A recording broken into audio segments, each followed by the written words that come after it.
Շարունակենք մեր Դանիելի մարգարեությունը ուսումնասիրելը, երրորդ գլուխը այս անգամ կսկսենք, ամբողջությամբ պետք է կարդանք գլուխը, ու եթե Տերը կամենա, այսօր էլ հենց ամբողջ գլուխը կնայենք, կվերջացնենք, ով կկարդա, ինչ-որ մեկը կուզի կարդա։ Ես կարդա։ Նաբուկոդոնոսոր թագավորը ոսկե միարձան շինեց, բարձրությունը 60 կանգուն, լայնությունը 6 կանգուն։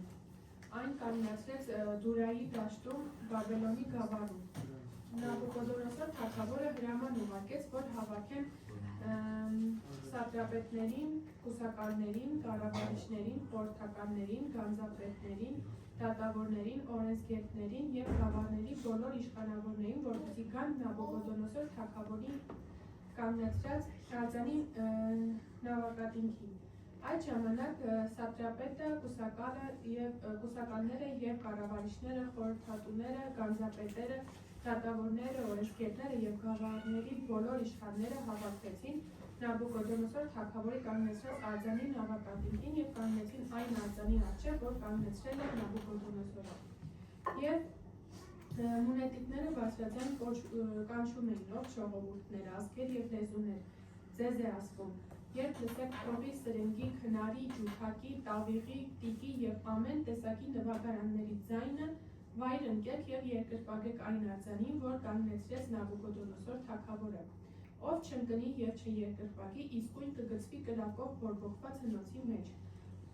Ուստի երբ բոլոր ժողովուրդները լսեցին փողի, սրենգի, քնարի, ջութակի, տավիղի և ամեն տեսակ նվագարանների ձայնը, բոլոր ժողովուրդները, ազգերը և լեզուներն ընկան և երկրպագեցին այն ոսկե արձանին, որ կանգնեցրել էր Նաբուկոդոնոսոր թագավորը։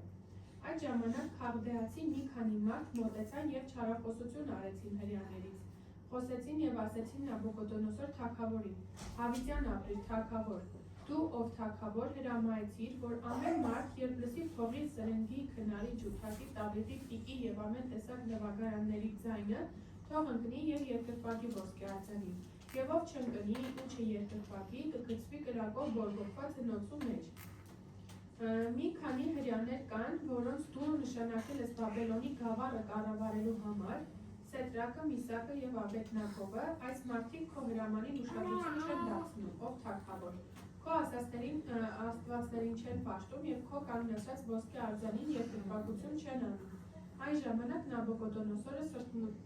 սրտմտությամբ և բարկությամբ հրամայեց, որ բերեն Սեդրակին, Միսակին և Աբեդնագովին։ Ուստի այդ մարդկանց թագավորի առաջ բերեցին։ Նաբուկոդոնոսորը նրանց հրամայեց և ասեց. Միտումնավոր է, ով Սեդրակ, Միսակ և Աբեդնագով, դուք ինչու չեք պաշտում իմ աստվածներին և իմ կանգնեցրած արձանին, երկրպագություն չեք անում։ Արդ եթե պատրաստ եք, ապա երբ լսեք փողի, սրենգի, քնարի, ջութակի, տավիղի, տիկի և ամեն տեսակ նվագարանների ձայնը, վայր ընկեք և երկրպագություն արեք իմ շինած արձանին, իսկ եթե երկրպագություն չանեք, իսկույն կգցվեք կրակով բորբոքված հնոցի մեջ։ Եվ որ աստվածն է, որ ձեզ պիտի ազատի իմ ձեռքից։ Սեդրակը, Միսակը և Աբեդնագովը պատասխանեցին թագավորին և ասեցին. Այս բանի մասին հարկ չկա քեզ պատասխան տալու, ով Նաբուկոդոնոսոր, ահա մեր աստվածը, որին մենք պաշտում ենք, կարող է մեզ ազատել կրակով բորբոքված հնոցից, քո ձեռքից ևս, ով թագավոր, նա կազատի մեզ, իսկ եթե ոչ, ապա իմացիր, ով թագավոր, որ քո ասածներին մենք չենք աստվածներին չենք պաշտելու և քո կանգնեցրած արձանին չենք երկրպագելու։ Այդ ժամանակ Նաբուկոդոնոսորը լցվեց բարկությամբ և նրա դեմքի արտահայտությունը փոխվեց։ Սեդրակի, Միսակի և Աբեդնագովի դեմ պատասխանեց և հրամայեց, որ հնոցը սովորականից 7-նապատիկ ավելի վառեն։ Եվ իր բանակում եղող զինվոր տղամարդկանց հրամայեց, որ կապեն Սեդրակին, Միսակին և Աբեդնագովին և գցեն կրակով բորբոքված հնոցի մեջ։ Այդ ժամանակ այս մարդկանց իրենց անդրավարտիքներով, պատմուջանով, գլխարկներով ու մյուս հանդերձանքներով կապեցին և գցեցին կրակով բորբոքված հնոցի մեջ։ Քանի որ թագավորի հրամանը խիստ էր, հնոցն էլ չափազանց տաքացված էր, Սեդրակին, Միսակին և Աբեդնագովին վերցրած մարդկանց կրակի բոցը սպանեց։ Եվ այս երեք մարդիկ, Սեդրակը, Միսակը և Աբեդնագովը կապված ընկան կրակով բորբոքված հնոցի մեջ։ Այդ ժամանակ Նաբուկոդոնոսոր թագավորն ապշած և շտապելով վեր կացավ եւ խոսեց իր խորհրդականներին ասելով. «Միթե մենք կապված 3 մարդ չգցեցին կրակի մեջ»։ Նրանք պատասխանեցին թագավորին եւ ասացին. «Ստույգ է, ով թագավոր»։ Նա այլ ասաց. «Ահա ես 4 արձակ մարդ եմ տեսնում, որ շրջում են կրակի մեջ եւ նրանց վնաս չի լինում։ Չորրորդի կերպարանքն էլ աստվածների որդու է նման»։ Այն ժամանակ Նաբուկոդոնոսորը մոտեցավ կրակի հնարքի խորանը եւ ասեց. «Ով Սեդրակ, Միսակ, Աբեդնագո, ամենաբարձրյալ Աստծո ծառաներ, դուրս եկեք»։ Այդ ժամանակ Սեդրակը, Միսակը եւ Աբեդնագովը դուրս եկան կրակի միջից եւ հավաքվեցին սատրապետները, կուսակալները, կառավարիչները, թագավորները, խորհրդականները, տեսան այդ մարդկանց, որոնց մարմնի վրա կրակ չէր տիրել եւ նրանց գլխի մազը չէր այրվել, նրանց անդրավարտիքները չէին այլափոխվել եւ կրակի հետ հոտ չկար նրանց վրա։ Նաբուկոդոնոսորն ասաց. «Օրհնյալ է Սեդրակի, Միսակի եւ Աբեդնագովի Աստվածը, որ ուղարկեց իր հրեշտակներին եւ ազատեց իր ծառաներին, որոնք նրան ապավինելով թագավորի խոսքն անարգեցին, իրենց մարմինները տվեցին, որպեսզի չպաշտեն ու չերկրպագեն ոչ մի աստծու, բացի իրենց Աստծուց։ Արդ հրամայում եմ, որ ամեն ժողովուրդ, ազգ եւ լեզու, որ սխալ բան կասի Սեդրակի, Միսակի եւ Աբեդնագովի Աստծու դեմ, նրա մարմնի անդամները պիտի հոշոտվեն եւ նրա տունը աղբակույտ պիտի դառնա, որովհետեւ չկա մի ուրիշ Աստված, որ կկարողանա այսպես ազատել»։ Այն ժամանակ թագավորը Սեդրակին, Միսակին եւ Աբեդնագովին ավելի բարձրացրեց Բաբելոնի գավառում։ Ամեն։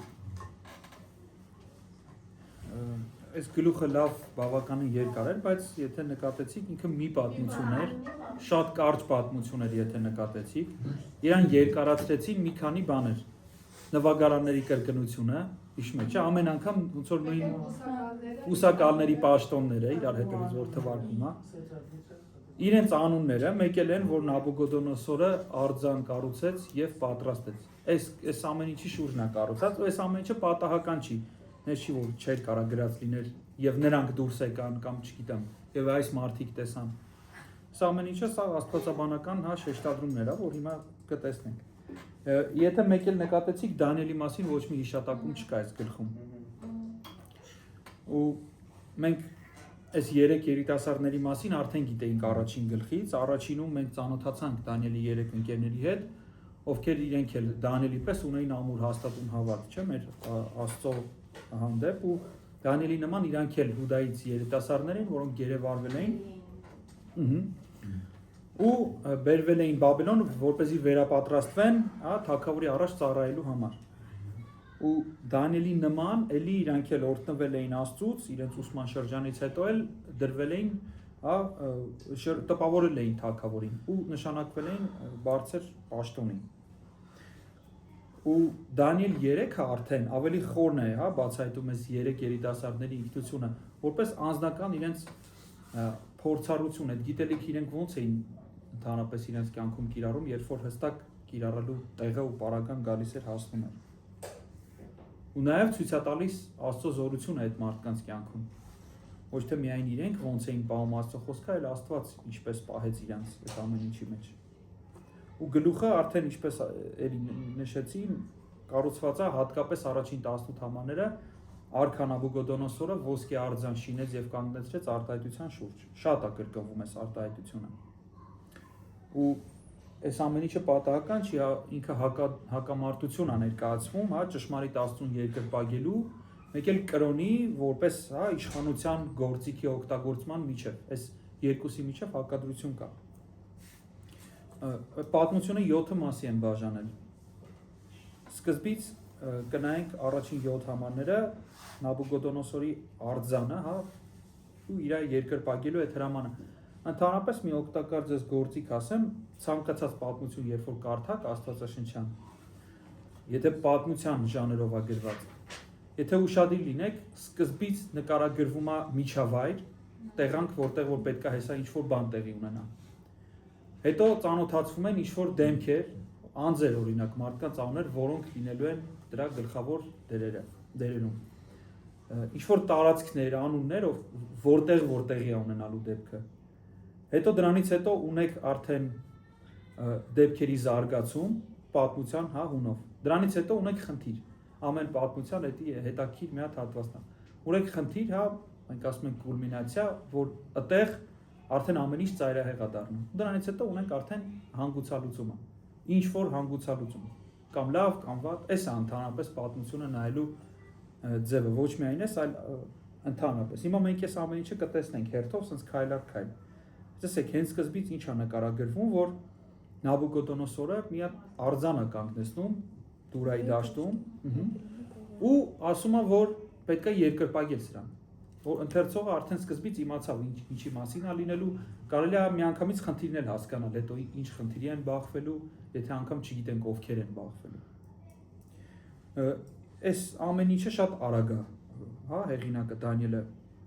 մեզ թվարկում, ասում է, որ արձանը կանգնեցվեց, հա, չափերն է նշում, արձանը ամենայն հավանականությամբ փայտից կամ այլ ինչ-որ նյութից էր, կամ օրինակ ավելի ցածրարժեք մետաղից էր ու ոսկե պատ, ոնց որ այդ ժամանակ ընդունված էր անել, այսինքն այդ չափերը եթե պատկերացնեք, այդպիսի արձանը ամբողջությամբ ոսկի չէին անում, չեմ ասի հնարավոր չէր լինի, բայց շատ ջանք կնեն, ընդհանրապես չէին անում։ Եթե մենք 5 տականում են տապանակի կառուցումը տեսնենք ոնց է արվում, էլի վերջում ոսկին պատվում է, բայց արվում է նյութը օրինակ փայտից։ Մի խոսքով այս արձանը, հա, ոսկուց կանգնեցվում է, հա, ու տեսեք, հեղինակը հետաքրքրված չի մեզ ճարտարապետական ինչ-որ մանրամասներ ասի, ոչ տեսքի վերաբերյալ, ոչ մի բանի վերաբերյալ չի ասում։ Ինքը, որովհետև իրան հետաքրքիր է իդեոլոգիան, ինչ է ինքը ներկայացնելու, ինչ հակամարտություններ են լինելու աստվածաբանական առումով։ Չափերը 60 կանգուն բարձրություն, ասվում է 6 կանգուն լայնություն, այսինքն 27-ը 3-ի վրա, այսինքն 27 մետր բարձրություն, 3 մետր լայնություն, մեր այսօրվա հաշվարկներով։ Պատկերացնում եք, չէ, անգամ մեր օրվա, հա, այս տեխնոլոգիայի դարաշրջանում ինչ ահռելի է պատկերացնել 27 մետրանոց արձան կանգնեցնելը։ Էլի մեր համար էլ, եթե հիմա մենք միտեղ 27 մետրանոց արձան տեսնենք, միևնույնն է, մեր ուշադրությունը ինքը գրավելու է։ Հա, հսկայական չափերի մասին է խոսքը։ Ու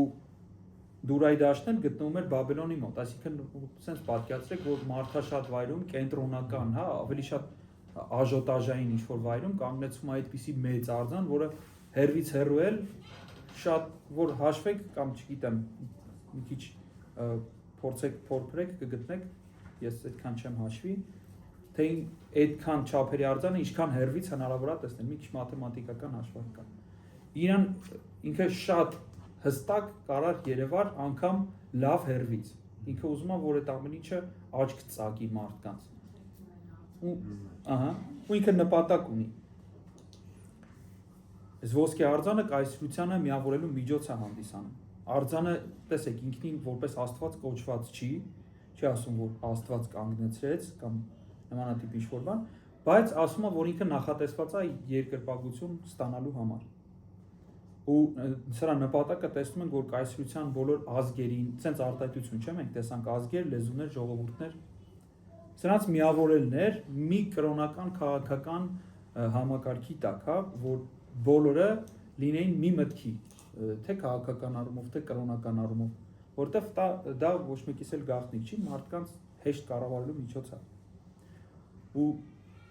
թագավորը անձամբ է կանգնած կուռքի հիմքում։ Գրեթե տեսեք, եթե ուշադիր լինեք, մի քանի տողում եք, սենց բան է հանդիպում, որ Նաբուկոդոնոսոր թագավորը անընդհատ կա էս, այսինքն ինքն է ընկած այդ կուռքի, հա, հիմքում, այդ արձանի հիմքում։ Սա պատահական չի։ Թագավորական իշխանությունը ներկայացվում է այնպես, կարծես թե ինքը իրավունք ունի աստվածներ ստեղծի ու պաշտամունք պարտադրի մարդու վրա։ Եթե մենք մի քիչ ավելի, սենց թեթև, հա, ակնարկ ուղղակի անեմ,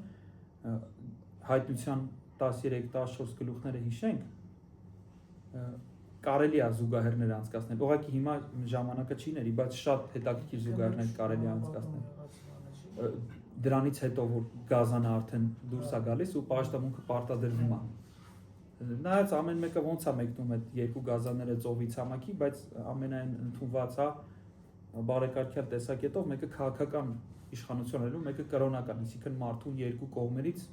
ճնշելու են։ որ ինչ-որ էլի միտքը նա որ պարտադրված պաշտամունք լինի։ Ու մենք տեսնում ենք, որ հայտնության գրքում էլ շատ անգամ այս աշխարհի համակարգը հենց Բաբելոնն է անվանված այլաբանորեն։ Մենք ստեղ տեսնում ենք, թե Բաբելոնում ինչ են արել ու հասկանում ենք, որ Հովհաննեսը կարող օգտագործել սա ու մանավանդ հաշվի առնելով այն հանգամանքը, որ ինքը հայտնության մեջ շատ ակնարկներ անում Դանիելի մարգարեության գրքին։ Այստեղ տեսնում ենք դրա, այսպես ասած, մի քիչ դեռ թույլ տեսակը, այն որ այն ժամանակ արդեն կլինի, որ չեք կարա, հա, գնել, վաճառել, հա, այսպիսի բաներ։ Այստեղ միանգամից հարցերը լուծվում է այդ մարդու։ Կամ պետքա պաշտեք, կամ պետքա մեռնեք։ Վերադառնալով, հա, մեր այս հատվածին, տեսեք մի հետաքրքիր տարբերակ էլ կա, որ հնարավոր է արձանը, ու ես հակված եմ իրականում սրան, որ արձանը հենց խորհրդանշում էր իրեն Նաբուկոդոնոսորին։ Խի, որովհետև Դանիելի երկրորդ գլխում մենք տեսնում ենք, որ Դանիելը ասենց արտահայտություն է, չէ՞ անում, այդ ոսկե գլուխը դու ես ով թագավոր։ Հնարավոր է, որ ինքը մտածել է, որ եթե ես այդ ոսկե գլուխն եմ, ինքը այնտեղ ասում է, չէ, որ երկինքի Աստծուն ինքը տալիս է ճանաչում, հա։ Մենք ստեղից հասկանում ենք, որ դա ճշմարիտ ապաշխարություն չէ, ճիշտ է։ Բայց ամեն դեպքում ինքը ճանաչում է այն իմաստով, որ ընդունում է ինքը Աստծո գերակայությունը իր կայսրության վրա։ Ու սենց ենթադրում ենք, որ հնարավոր է, որ ինքը ասեց, եթե այսպես ա ինձ բախտ վիճակված,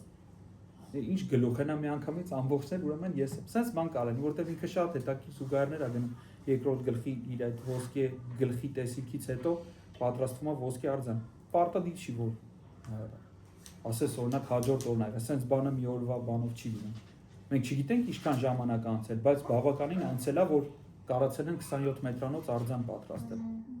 Բայց իր մոտ մնացել էր էլի այդ սերմերը ամեն դեպքում։ Ու այսի նաև մի հատ էլ է հետաքրքիր բան ցույց տալիս, որ նպատակը այս կրոնի պարտադրված կրոնա, չէ՞։ Իր նպատակը բարեպաշտությունը չի, այսինքն որ իր քաղաքացիները լինեն ինչ-որ իդեոլոգիայի հարող, չէ, իրան բարեպաշտությունը չի հետաքրքրում։ Ինքը կրոնը ուղղակի վարչական միջոցներով տարածում է, ուժով տարածում է։ Իրան ուղղակի պետքա, որ իրան ենթարկվես, առանց հարցեր տալու։ Ու եթե այս միտքը տարօրինակ է թվում, մի քիչ որ ներքևը նայեք, կտեսնեք, որ պաշտոնյաները առանց հարցեր տալու, առանց քննելու, այս ինչ նոր կրոն է, հնազանդվում են միանգամից։ Ինչի համար, ասում եմ, հենց չէ, նվագարանների ձայնը լսում են, միանգամից ընկնում են, սկսում են երկրպագել։ Որովհետև իրենց հավատը ճշմարիտ Աստծո վրա չէր հիմնված, համոզմունքի վրա չէր հիմնված, ուղղակի իշխանության կամքի վրա է հիմնված։ Իշխանությունը սենց է ուզում, կապ չունի ճիշտ է թե սխալ է, մենք դա պետք է անենք։ Դրա համար էլ իրանք հեշտ էին ենթարկվում ցանկացած հրամանի այս թեմանով, էլի։ Ու այս պաշտոնյաների երկար ցուցակը, հա, դասավորված է ըստ աստիճանների, ասենց բարձրակարգ պաշտոնյանից մինչև ներքև գնում է։ Նաև հետաքրքիր բան էլ կա երաժշտական գործիքների կիրառումը։ Մենք գիտենք, չէ, որ ինչքան է մարդու պսիխիկայի վրա ազդում երաժշտությունը։ Դա այսօր մեր համար ապացուցված բան է։ Պաստորեն այն ժամանակ էլ են իմացել։ Ու հետաքրքիր այն է, որ այս երաժշտական գործիքները շատ էին, դա բնականաբար ինչ-որ ծիսական նոտաներ էր գնում։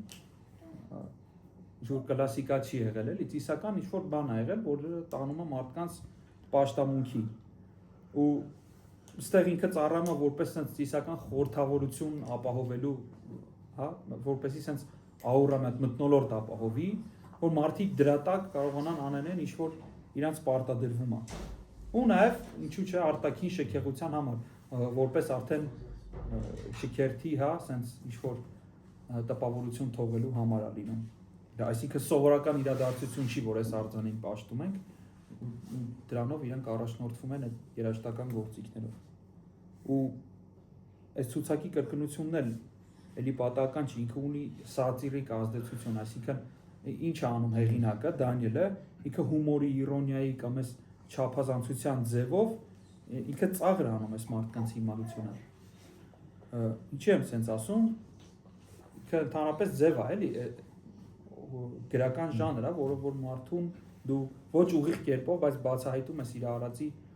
հա, ոչ խելացի լինելը, ոչ խելամիտ լինելը, որովհետև ինքը ստեղ ինչ է անում, ասում է, որ կայսրության բոլոր մեծերը առանց քննելու ինչ ասա, ինչ է այստեղ կատարվում, ընկնում են մի հատ անշունչ արձանի առաջ ու սկսում են իրեն երկրպագել, հենց որ լսում են այս գործիքների ձայները, այո, այս երաժշտությունը։ Ու թագավորը պաշտամունքը վերջում տեսնում ենք, որ ամրացնում է կրակե հնոցով, չէ՞։ Ու այս էլի խոսում է մի բանի մասին, որ ինքը նոր բան էր, ինքը պարտադրված բան էր, թագավորը վախենում էր, որ ոչ բոլորը կընդունեն, եթե ինքը ուղղակի առաջարկի, ոչ բոլորը կընդունեն։ Դրա համար ինքը, քանի որ վախենում էր, միանգամից այնպիսի պայման դրեց, որ իր ասածը քննարկման ենթակա չլինի։ Ու մենք տեսնում ենք, որ այստեղ կռապաշտությունը դառնում է ոչ թե կամավոր ակտ, այլ անգամ նենց էլ չի, տեսեք, համ իրանք սխալ են անում, որ կռապաշտեին, երիք չի մի հատ էլ իրանք անձնական համոզմունք չունեին։ Ուղղակի իրանք պարտադրվել էր դա։ Ու մենք գիտենք Աստվածաշնչից, որ ճշմարիտ երկրպագությունը չի կարա սարսափից բխի, այդ ճշմարիտ երկրպագություն չի։ Ու 7-րդ համարում տեսեք արձագանքը մի տեսակ այսպես պարտադրված արհեստական է լինում։ Լսելուն պես ընկնում էին ու այսինքն պարտադրված միասնություն էր թագավորի ուզածը։ Ու մեր հաջորդ հատվածում մենք 8-ից 12 համարներն են, տեսնում ենք Սեդրակի, Միսակի ու Աբեդնագովի դեմ ներկայացված այս մեղադրանքը։ Իրանք առաջադրում են մեղադրանքը, հա։ Ու այս 3 երիտասարդները նշանակված էին Բաբելոնի գործերի վրա։ Տեքստը թե բացահայտ չի ասում ով ինչ պաշտոնյաներ էին, հա, որ հստակ ասի թե ով մեղադրեց իրենց, ինչու մեղադրեցին Միսակին, Սեդրակին, Աբեդնագովին, բայց դեպքերի ընթացքից պարզ է լինում, որ ամեն ինչ կանխամտածված էր։ Իրանք դա հստակ շարժառիթ ունեին, որ արեցին։ Ու այս կուրքի կանգնեցումն էլ ինքնին կարելի ասել, sense փորձ էր ճշմարիտ, հա, երկրպագողներին թակարդը գցելու համար։ Ու այս մեղադրանքը ծնվում էր քաղդայացիների նախանձից, ես կասեմ։ Հեսա կտեսնենք, որ համարից եմ դա ենթադրում, որ նրանք տեսեք, պատկերացրեք, վիրավորված էին, որ ինչ որ հրյա գերիներ, ծնված չլինելով Բաբելոնում, կեսից եկած լինելով, ուղղակի ինչ որ ժամանակ սովորացրելով, բարձր պաշտոններ էին զբաղեցնում։ Բայց իրանք այդ պաշտոնները կարային զբաղեցնեին ծնունդով ըտեղից իրենց եղածնելու ու իրենց նախորոք արդեն իմաստուն երևացած լինելու հաշվին, բայց չէ, այս երիտասարդներն են այդ պաշտոնները զբաղեցնում։ Բնականաբար իրենց դա դուր չէր գալիս։ Նաև հետաքրքիր բան կա, քաղդայացիները ուշադիր հետևում էին այս 3 երիտասարդներին, արդյոք իրանք կխոնարհվեն, թե չէ։ Այն, որ իրանք հանկարծ, հա, այս ճակերտներով ասած հանկարծ նկատում են, որ այդ այդ ամբողջ միջից մենակ այդ 3 հոգին, հա, անհնազանդություն էր ցուցաբերում, դա արդեն մեր համար փաստ է, որ իրանք կոնկրետ հսկում էին, աչք ունեին իրանց վրա, որ հենց միանգամից այս հրամանի արձակումից հետո, առաջի պրակտիկայից հետո տեսան, որ հենց այս 3-ը չեն լսում, էլի։ Միանգամից գտան են մարդկանց, ովքեր ապստամբ էին։ Ու ասենց մի հատ հետաքրքիր հարց էլ է բարձրացվել ժամանակի մեջ։ Ինչի հենց այս 3-ը մեղադրվեցին։ Մենք ոչ չենք կարող մտածենք, որ Դանիելը ընկել ու երկրպագում էր այդ արձանին, չէ, երբ որ երաժշտությունը հնչում էր։ Բայց այդտեղ իր անունը չի տրվում, հենց այս 3-ի անուններն է տրվում ու հնարավոր մեկնություններից մեկը այն է, որ քանի որ նախորդ գլխից էլի մենք հիշում ենք Դանիելը ինչ մեծ պատիվ էր վայելում թագավորի կողմից, քանի որ ինքը այդպիսի մի տեսիք էր, համ պատմել, համ մեկնել ու դրված էր հենց ասում է թագավորի դռանն էր նստում։ Հիշում եք ամենավերջի համարը երկրորդ գլխի։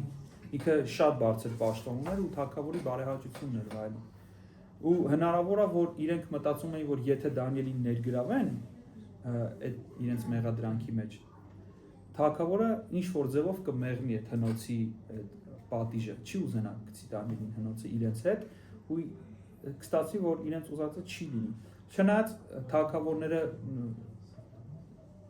շատ հազվադեպ է լինում, որ բան էին ասում ու չէին անում, եթե ասել է հնոցով կպատժեմ, ուրեմն այդ պետք է լիներ։ Բայց ամեն դեպքում հավանական է, հա, որ իրանք մտածում էին Դանիելը այնքան բարձր դիրքի է, որ թագավորը չի ուզենա իրան այդպիսի սաստիկ պատիժ տա, իրանք էլ այդ 3 ընկերներն էլ հետը ուղղակի կպրծնեին այդ մահապատժից։ Այսպես է սենց հաստատվում, որ թույլ օղակ էին գտել, թույլ օղակին եթե կարողանային հաղթել, գծիկը քանդելով կգային արդեն Դանիելի վրա էր, բայց միանգամից իրան ներգրավել դժվար կներ։ Հա, այսպիսի սենց մի հետաքրքիր միտ, թե ինչի Դանիելը այստեղ չի նշվում։ Եթե այս 3-ին իրեն կոտրել, միանգամից հաջորդ քայլով արդեն ավելի բարձր թագավորի առաջ պատիվ վայելող անձին էլ կկարանային կոտրել։ Ու տեսեք, քաղդայացիները մոտենում են, ասում են թագավոր Հավիտյան ապրի, սենց իրենց այս կեղծավոր ձևով, հաճախոսում են, հաճախոսում են թագավոր Հավիտյան ապրի, բայց տեսեք ինչ են ասում։ Շեշտը դնում են ոչ թե աստվածների ճշմարտության վրա, այս մեր ճիշտ աստվածներին չեն պաշտում։ Ասում են քո հրամանը չեն անում։ Պատկերացնում եք, չէ՞, անգամ մենք հին հունական այդ զրույցների մեջ ունենք տեքստեր, որ մարդիկ իրար հետ վիճում են, դու ինչ ես աստվածների ասածը կասկածի տակ դնում, բայց այն բանով, որ իրենք իրոք հավատում են, որ իրանք կան, իրանք խոսացել են, օրենքներ են դրել։ Բայց այդտեղ սկի էդ էլ չկա։ Իրանք ասածը ընդհանրապես նա, որ քո ասածը չեն լսում։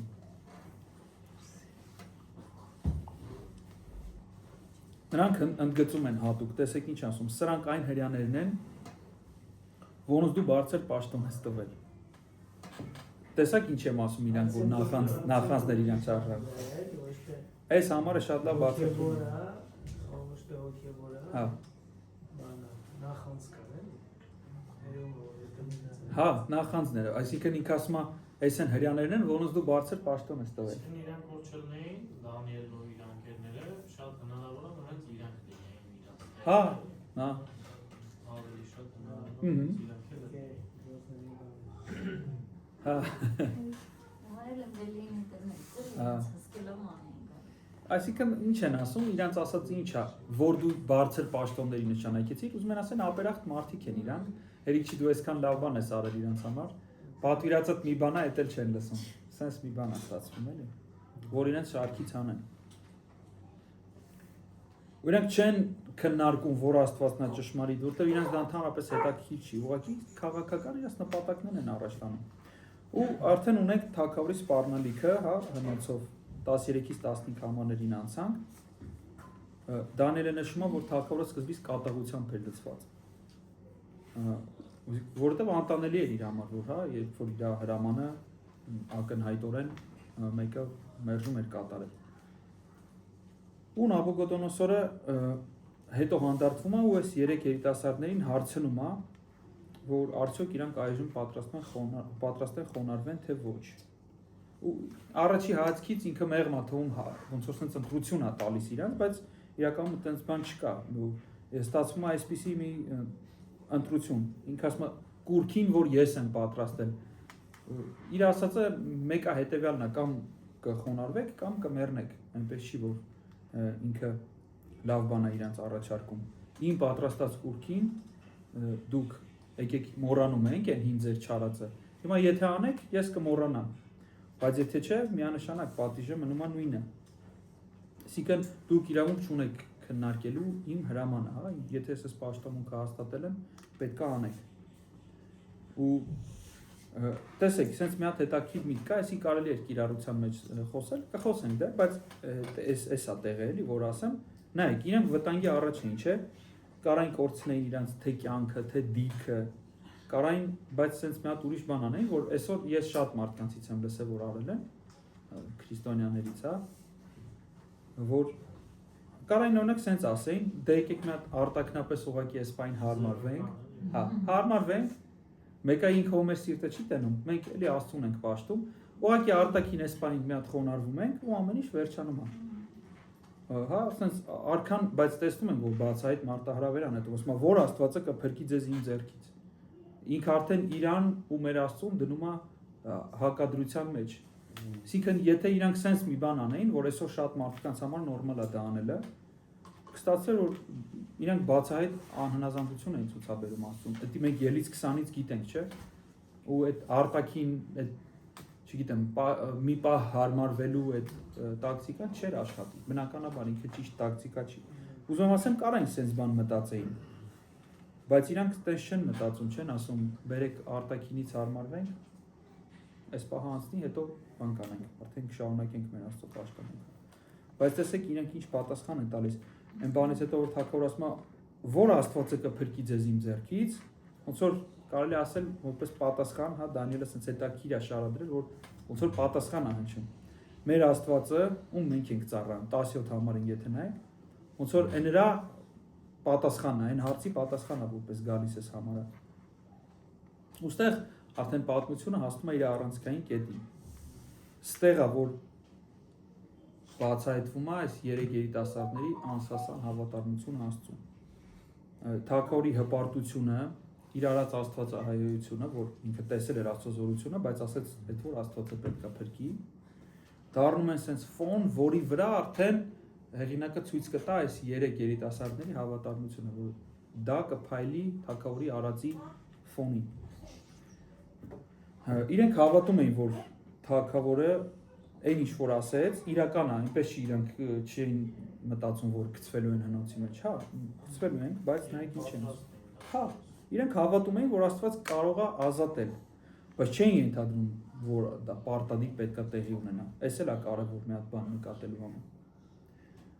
Այս արտահայտությունը, որ եթե լինի, հա, եթե ազատի sense, բայց եթե չէ sense, այս եթե ոչը չի նշանակում կասկած, հա, Աստծո զորության վրա կամ երկմտություն, ուղղակի իրանք ավելի լավ բան են անում։ Համ ընդունում են, որ Աստված կարա անի, համ ասում են, եթե չանի էլ, մենք միևնույնն է այդ ելքին էլ ենք պատրաստ, ոչ թե կասկած, այլ ընդհակառակը, համ Աստծո զորությանն են իրանք վստահում, համ Աստծո նախախնամությանն են իրանք վստահում։ Այո, մենք գիտենք, որ Աստված կարա ազատի, եթե ազատեց, տենց է պետք, շատ լավ է, փառք Աստծուն։ Եթե չէ, մենք գիտենք էլի, որ ինքը զորություն ունի, բայց ըստեղ էլ արդեն երևում է իր նախախնամությունը։ Միևնույնն է, մենք իրան ենք պաշտելու։ Ու իրենք որոշում են չերկրպագել այս աստվածներին, ինչ էլ որ լինի։ Ու սենց օրինակներ շատ կան, հա, Աստվածաշնչում մենք կարանք մտածենք զուգահեռներ տանենք Հոբից, Ամբակումը հիշում եք Գեորգ Գլուխը, որ ասում է, եթե իմ կենսական անհրաժեշտության բաներն էլ չէ, կտրվեն, ես մեկա իմ տիրոջով պիտի ուրախանամ։ Սենց հատվածներ շատ ունենք, որ մարդիկ ուղղակի վստահում են Աստծուն, ինչ էլ որ լինի, անկախ ելքից։ Ու էսի նմանատիպ մի հատ հատված է, որ մենք ունենք այս օրինակը։ Ու իրանք Աստծո փառքը ավելի բարձր գնահատեցին, քան իրաց սեփական կյանքը, դա պարզ է։ Բայց Դանիելը այս հանգամանքները հատուկ ընդգծում, որպեսզի ցույց տա, որ Աստծո ծառաները, երբ որ Աստծո հոգով են առաջնորդվում, իրենց մոտ արդեն վախ չի լինում։ Ու երիտասարդների պատասխանները հետաքրքիր, հարկ չկա այդ բանի մասին քեզ պատասխան տալու։ Ինչ է այս նշանակում այս արտահայտությունը։ Ուզում են ասեմ, հարցը վճռած է, մենք չունենք քննարկելու բան իրար մեջ։ Հարկ չկա այդ բանի մասին քեզ պատասխան տալու։ Իրանք չեն քննարկում ինչն է օգտակար, ինչն է շահավետ, ինչն է, չէ՞ որ իրանք քաղաքական գործիչներ էին, եկեք չմոռանանք, կարող էին ինչ-որ ցած հնարք չէ մտածեին։ Ինչն է խելամիտ քաղաքականապես, հա, ասենք ասած։ Բայց չէ, ինչպես Կիպրիանոսը եկեղեցու հայրերից, ուզում եմ մեջ բերեմ իր այս խոսքը, որ իր հայտնի խոսքում, երբ որ պալատականները համոզում են իրան փրկել իր կյանքը, եւ որ կայսրը արդեն մահվան էր իրան դատապարտել, ու բոլոր կողմերի շողոքորթները ասում էին ու համոզում էին, որ փրկի իր կյանքը, հրաժարվելով այս բարեպաշտությունից, ինքը պատասխանում է, որ այսպիսի սուրբ հարցերում խորհրդածություն չի կարող լինել։ Էլի իրան էլ sense արտաքին թեկուզ ասում էին հարմարվի այս բանին, հետո կանցնի կարող է կյանքդ կփրկես, բայց մարդը պատրաստ է իր կյանքը տար անգամ արտաքնապես, հա, չհարմարվելու համար, հա, այդ դրա գնով։ Ու իրենք կարային մտածեին էլ, ասեին, կարող է ժամանակավորապես զիջենք, բայց օգտակար է լինի մնացածների համար էլ, չէ՞։ Շատ արդարացումներ կարային բերեին։ Ավելի մեծ չարիք կկանխենք կամ, չգիտեմ, ժամանակ կշահենք, մի բան։ Բայց նրանք չգնացին այդ ճանապարհով։ Ու սա շատ լավ դաս է մեր համար։ Այսինքն մեր օգուտները, մեր հեռանկարները, ինչ որ մենք մտածում ենք, էլի, որ կարող է ինչ-որ մի բան զոհենք, ճշմարիտ երկրպագության հետ կապված, բայց ինչ-որ մի բան ձեռք բերենք, Աստվածաշունչը սենց հարցերը անգամ չի քննարկում, որ դնի նժարին տեսնենք, որ դեպքում արժի, որ դեպքում չարժի։ Ուղղակի չկա այդպես դեպք։ Բոլոր դեպքերը տեսնում ենք կամ մարդիկ հավատուրացության ընկան, կամ էլ ընտրեցին ամբողջապես, հա, նվիրվել Աստծուն։ Այստեղ շատ կարևոր մի դիտարկում էլ Կալվինից կա, էլի ուզում եմ իրան էլ մեջ բերեմ, որ ասում է կյանքը միայն արժեք ունի, այս հատվածի վրա է մեկնաբանում, որ ասում է կյանքը միայն արժեք ունի այնքանով, որքանով ծառայում է Աստծո փառքին։ Սա շատ լավ ուժեղ միտք է։ Եթե ես մտածում եմ, որ եթե մենակ բոլոր հավատացյալները էսի հասկանան, մենք լրիվ ուրիշ տեսք կունենանք հիմա քրիստոնեական աշխարհում։ Ու այսինքն եթե մարդը ապրելու համար, իր կյանքը պահելու համար կամ չգիտեմ ինչ-որ ավելի լավ դիրքի հասնելու համար զոհաբերում է այդ նպատակը, այդ արժեքը, ստացվում է, որ ինքը անիմաստ է իր կյանքը ապրում։ Ու ստեղ արդեն մենք տեսնում ենք թագավորի բարկությունը բորբոքվում է ու կրակի հնոցը արդեն ուժի մեջ է դրվում։ 19-ից 23 համարները նայենք, թագավորի զայրույթը հասնում է գագաթնակետին։ Այս ուղղում է 7 անգամ ավելի տաքացնեն, իմ կարծիքով սա առածական արտահայտություն է, փոխաբերական իմաստով, այսինքն։ Ուզում ասի շատ տաք, սովորականից տաք։ Հա, հնոցը 7 անգամ տաքացնելու հրամանը այնպես չի, որ անհրաժեշտ է։ Մահացողը սովորականից էլ կմանար։ Աղյուս էին բանանում, սովորական հնոց էր ինքը, աղյուսներ էին ծեփում դրա մեջ։ Այսինքն, եթե մարդուն գցեիր միևնույնն է, ինքը վառվելու էր այդ տաքության մեջ։ Նաև բացի այդ ամեն ինչը, ինքը ուղղակի նաև այդ իր հրամանով վախաներ, շնչում կողքինների։ Տեսեք 7 անգամ ավելի, հա, տաք հնոցի մեջ կգցեք, որ էլ սենց հանցանք ոչ մեկ չփորձի կրկնել։ Ու տեքստը հատուկ ընդգծում, որ նրանք ընկան հնոցի մեջ կապված վիճակում։ Այս շատ կարևոր է, որ նրանք կրակի մեջ էին հերիք չի, նա էլ անօգնական էին կրակի մեջ։ Խի, որ երբ որ հրաշքը լինի, ոչ մեկ չկասկածի, որ կարող է ինչ-որ հնարքած տեղ եղել կամ ինչ-որ բան։ Այսինքն ընդհանրապես հույս չկար, ընդհանրապես։ Եթե պիտի փրկություն լիներ, չի կարող այդ փրկությունը վերագրվել ոչ խիզախությանը, ոչ հնարամտությանը, ոչ պատահականությանը, մենակ Աստծո զորությունով։ Այս դետալները դրա համար են։ Անգամ են ուժեղ զինվորները, չէ՞, որ շեշտում է, ուժեղ զինվորներ էին, որ իրանք վառվեցին գցելուց։ Այս ամեն դետալները ծառայում են դրան։ Ու սկզբից դեպքը սովորական զարգանում է ու թվում է թե Աստված չի միջամտի։ Մինչև վերջ դեպքը ոնց որ պատմություն է, չէ՞ մենք սենց ապրում ենք սովորական օրվա պես, այդպես ներկայացվում է դեպքը։ Բայց երբ պատմությունը հասնում է գագաթնակետին, արդեն այդտեղ հրաշք է տեղի ունենում։ Ու 24-25 համարները նայեք, մեր նախավերջին հատվածը, որ ես բաժանել եմ, հա փրկություն ա լինում հնոցից, բայց մինչև թագավորի ընդեղից իրանց հանելը։ Տեսեք, ինչ է ասում, այն ժամանակ Նաբուկոդոնոսոր թագավորը ապշած արագ վեր կացավ, տեսեք հեռվից ինչ-որ բան է տեսնում, որ իր ուշադրությունը գրավում է։ Այս էլ հետաքրքիր հատված է։ Ու Աստծո զորությունը հատուկ կերպով հայտնի է լինում ստեղ։ Թե թագավորի, թե պալատականների առջև, եթե ուշադիր եք, ստեղ էլի կրկնած այդ մարդիկ, ովքեր որ տեսնում են, ում առաջ որ ինքը փառք է տալիս Աստծուն, այդ պաշտոնյաների ցուցակը։ Այս բոլոր պաշտոնյաները տեսնում են, որ թագավորը տեղից վեր կացավ, գնաց ինչ որ բան իր ուշադրությունը գրավեց։ Հասկանում եք, այսինքն ոչ մի տեղ չկա, որ մարդը մտածի կա, այս իրական հրաշք չի։ Դրա տեղը չկա։ Թե թագավորի, թե պալատականների առաջ Աստծո զորությունը հայտնի է դառնում։ Ու Նաբուկոդոնոսորը ինչ է տեսնում 4 հոգի, որոնք ազատ քայլում են կրակի մեջ։ Ու սենց արտահայտություն անում։ Չգիտեմ, ձեր մոտ ոնց էր գրած։ 4-ի տեսքը Աստծո որդու նման է։ Կարող է մեկի մոտ լինի Աստվածների որդու նման է։ Մեր մոտ Աստվածների։ Այո։ Ահա։ Սենց։ Ուրեմն ինչա տեսել, այո, ումա տեսել, հա։ Սա էլ հետաքրքիր մի հատ հարց է, որ ով էր այդ 4 անձը հնոցի մեջ։ Օրինակ իմ Աստվածաշնչի մեջ, ուր է այդ համարը։ Եթե ես կարդամ, չիմանամ, որ սրա հետ կապված ինչ-որ հարց կա, ավտոմատ մտածելու եմ, որ սա Հիսուսն է։ Խի այս մարդկանց, այս թարգմանիչների գրած ձևից երևում է իրանց աստվածաբանությունը այս հատվածի շուրջ, որտեղ Աստծո որդու այս արտահայտությունը իրանք մեծատառով է գրած իմ մոտ։ Այսինքն հստակ է, իրանք չեն մտածում են երկրորդ տարբերակի մասին։ Ահա։ Այս մարդիկ մտածում են, որ Հիսուսն էր, դա բնական է։ Իրանց հա թարգմանելու զուտ ձևից։ Ու իրոք կա պատմական, այսպես ասած, երկու մոտեցում, ոմանք կարծում են, որ հրեշտակ էր, ոմանք կարծում են, որ Քրիստոսն էր, հա, նախամարմնավորում էր, հա, Քրիստոսի։ Ու նայեք, ամեն դեպքում ոնց էր մտածեք, մի բան հստակ է, որ Աստծո զորությունը երևաց, հա։ Մի աստվածաբանական դասը այդ աստեղ Աստծո ներկայության նշանները դի։ Աստված իրանց հետ էր գրակի մեջ։ Բայց եթե դետալներին գնանք, փորձենք ինքնությունը բարձել, այստեղ արդեն մի քիչ ավելի հետաքրքիր մանրամասներ է մեզ պետք։ Նայեք, ըստ այս առաջին տեսակետի Նաբուկոդոնոսորը 4-ին կոչվում է Աստծո որդու նման կամ աստվածների որդու նման։ Ոչ թե որովհետև ճանաչում է Աստծո միածին որդուն, այլ ըստ այդ ժամանակների ընդհանուր պատկերացման կոչվում էին հրեշտակները Աստծո որդիներ, ինքը դրա համար է այդպես կոչվում։ Իրան ինչքան հասանելի է իր գիտության մեջ։ Ինքը ինչ-որ բան է տենում, sense սիլուետ է տենում, ու ինքը ինչքան որ հասկանում է այդ ինչա, տենց նկարագրում է։ Այսինքն այս ձևով ասում եմ, որ ինքը հրեշտակ է տեսել,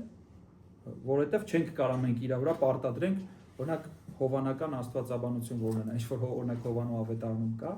ասենք Նաբուկոդոնոսորը չենք կարող պարտադրենք, որ այդ աստիճանի աստվածաբանական գիտելիքներ ունենա։ Հա, դրա համար ինքը ասում են, որ հրեշտակ է եղել։ Իսկ ըստ երկրորդ տեսակետի միջայլոց էս էլ եկեղեցու հայրերից որոշների մոտ, ոչ բոլորի, բայց շատերի մոտ հայտնվում է, որ սա Քրիստոսն էր, ինչի համար, որովհետև նախ իրանք մինչև այս տեքստին հասնելը, իրանք Աստվածաշունչը ընդհանրապես 5 տակարանը քրիստոլոգիական, տենց ենք մենք անվանում, քրիստոսակենտրոն ձևով էին կարդում։ Իրանք փորձում էին ամենտեղ տեսնել ու ես սիրում եմ իրականում այդ ընթերցանության ոճը։ Իրանք ամենտեղ փորձում էին տեսնել Քրիստոսին, որտեղ իրականում նոր կտականը շատ ասում, գրքերը խոսում են իր մասին։ Հիմա այս մարդիկ ասում են, լավ, մենք մի քանի տեղ ունենք, շատ քիչ է, մի ձեռիդ վրա կհաշվես, որ ասում է, օրինակ մեսիական հատվածներ, որ մեսիա հենց բառը կա, բայց շատ տեղեր ակնարկներով է, չէ՞ խոսում։ Հիմա իրանք ասում են, փորձենք տեսնենք այդ որ հատվածներն են։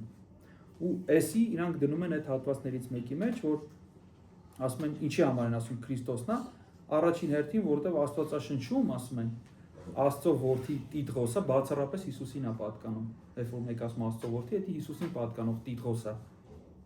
Հետո էլ ասում են, որ ընդհանրապես Տիրոջ հրեշտակի մասին բոլոր 5 տակարանյան այդպես արտահայտություն կա, չէ՞, Տիրոջ հրեշտակը։ Ասում են, որ Տիրոջ հրեշտակի մասին բոլոր 5 տակարանյան հիշատակումները հենց Քրիստոսի հայտնության օրինակներ են։ Ու նրա մասին այդ Տիրոջ հրեշտակի մասին, հա, բարձր լեզու օգտագործելու ու նրան տրված ասենց աստվածային իշխանության, հա, համար։ Քանի որ իրանք այսպես են մտածում, ասում են, ուրեմն սա էլ նմանատիպ մի օրինակ է, որ Քրիստոսն է իրանց այդ գրակի մեջ։ Ոնց էլ մտածեք, մեր պատմության թելը չի կտրվում, քանի որ մենք գիտենք, որ ստեղից լինում է փրկություն Աստծո միջամտությամբ։ Հա, սենց ասենք, ու ավելի ապահով լինի, հասավ պատմությունը գագաթնակետին, խնդիր եղավ ու հանգուցալուծումը արդեն խնդրի, նա որ Աստված միջամտում է։ Ու վերջում արդեն 26-ից 30 համարներն է, մենք տեսնում ենք, որ թագավորը օրհնում է Աստծուն։ Մենք տեսանք, թե ոնց ինքը նայեց հնոցի մեջ ու կանչեց իրանց, կանչեց դուրս։ Ասում է Միսակ Սետրակ Աբեդնակով, բարձրալ Աստծո ծառաներ, դուրս եկեք։ Մի քիչ առաջ տեսեք, ինքը պահանջում էր, որ իր արձանը պաշտվի, իր կամքը լինի օրենք, չէ՞, բայց հիմա հանկարծ արդեն իրանք դառան բարձրալ Աստծո ծառաներ, ոչ թե հնոց կնետվեք, թե չէ երկրպագի կա, այսինքն տեսեք իր պատկերացումը ոնց փոխվել։ Բայց սա արդեն որի՞որ դեպքն է, երկրորդ, որ իր հետ sense բան է տեղի ունենում։ Պատկերացրեք, հավատացյալներ կան, չգիտեմ, 40-50 տարի որպես քրիստոնյա ապրում են, գնում են Տիրոջ մոտ, մի հատ այսպիսի բան չեն տեսնում, ու շատ կան։ Բայց այս մարդու հետ արդեն երկրորդ նմանատիպ դեպքն է տեղի ունենում։ Ես մտածում եմ, որ դրա հետ կապված է ժամանակահատվածը երկար է եղել, այդ առաջի տեսնելուց ու մեկնել այլ։ Հա։ Ու հիմա։ Հա, դա մի օրվա չի այդ արձանի, հա։ Նա։ Հիմա դառան արդեն իրանք բարձրալ Աստծո ծառաներ։ Դրանից առաջ ուղղակի մահվան ենթակա անհնազանդ թագավորին պատվիրանաչելսող ապստամբներ էին։ Ու իրանք, տեսեք, Դանիելը մանրամասն թվարկում է ոնց դուրս եկան։ Կրակը ոչ մի իշխանություն չունեցավ իրենց մարմնի վրա։ Այրվածք չէին ստացել։ Մազերից ոչ մեկը չայրվեց, չէին խանձվել։ Հագուստը չփոխվեց։ Չէ, կրակին որ sense կամ տակությանը մի քիչ պահում ես, չէ, հագուստը կարող չի վարվում, բայց ինչ-որ sense դեղնում է, մի բան լինում է, չէ։ Էդ էլ չի եղել, չի փոխվել հագուստը, ոնց կային, տենց է եղել։ Ու նույնիսկ վերջի բանը, որ ասում է, որ նույնիսկ կրակի հոտը նրանց վրա չկա։ Էսի արդեն ընդհանրապես հնարավոր չի։ Ոչ մի ձև չես կարա բնական բաներով, միջոցներով հա բացատրես այս երևույթը։ Այսինքն ստացվում է, որ սա իրական հրաշք էր։ Ու բարձրաստիճան պաշտոնյաներն էլ ներկա են, հիշում եք, չէ՞։ Այս բարձրաստիճան պաշտոնյաների ներկայությունն էլ հրաշքը ընդհանրապես դարձնում է անվիճելի։ Պատկերացնում եք, իրանք հետո խոսալու են սա իրանց հպատակների մոտ։ Ամբողջ Բաբելոնը իմանալու է այս պատմությունը։ Ինքը չի կարող այսի թաքուն պահի, որտեղ այս մարդիկ ովքեր որ մեկը ուզելով, մեկը չուզելով, մեկը ստիպված երկրպագում էր այդ երաշտական գործիքների ներքո։ Հիմա արդեն ինքը հրաշքը տեսավ ով է ճիշտ Աստվածը ու ինքը միանշանակ կիսվելու է այս դեպքով։ Ու Նաբուկոդոնոսորը բարերով էլ, այո, ընդունում է, որ Աստված հաղթել է իր հրամանին։ Ճիշտ է, ինքը դեռ բռնակալ է մնում, բայց իր իշխանությունը պարզվում է ոչ բացարձակ։ Այո, դու էլի ոսկե գլուխն ես, բայց քեզանից վերև էլի կայակ։ Էս է պարզվում իր համար։ Ու ինքը ճանաչում է բարձրել Աստծուն ու օրինականացնում հայրյաների հավատը։ Վերջում ասում է, որ երիտասարդները բարձրացվում են ավելի բարձր պաշտոնի։ Այսինքն այն ինչ որ այս մարդիկ փորձում էին անել,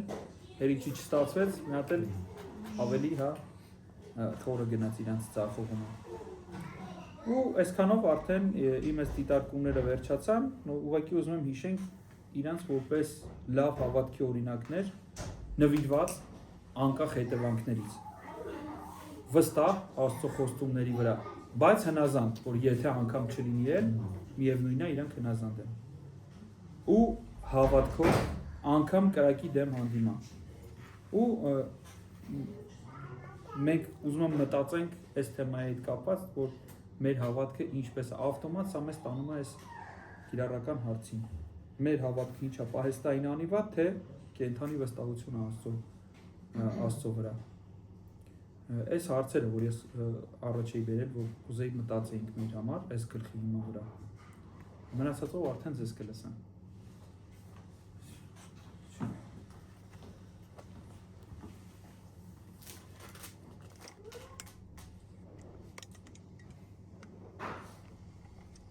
Հետո ախպեր ինչ կարանք անենք ստեղից որպես կիրառություն էլ